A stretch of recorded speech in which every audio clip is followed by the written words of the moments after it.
Magandang umaga sa ating lahat. Ngayon po ang ating tinakdang oras, araw para po sa ating halalan 2024. Ito po ay doon po sa ating paghalan ng ating mga leaders na mga ngasiwa po ng ating school, Governing Council, Student Council na mababang para ng Susubayco Memorial Elementary School.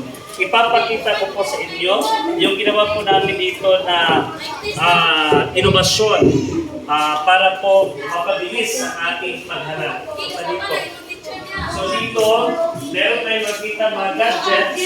Ang mga gadgets na ito ay gagamitin para sa pagharap. So gumawa po tayo ng sistema.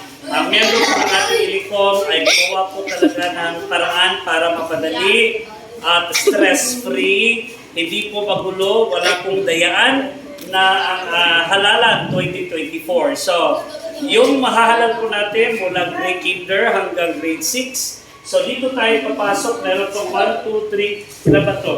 5, 10, 15. 1, 2, 3, 4, 5, 6, 7, 8, 9, 10, 11, 12, 13, 14, 15, 16. So, meron po tayo ilan na 16 po na mga gadgets, na mga tablet at dyan po nakapaloob ang mga pangalan ng ating mga bata, no? Yung tatakbo para sa halalan. So, ang tabayan naman natin, ang hudyan, ready na po ng ating mga kabataan para po sa kanilang pag-boto.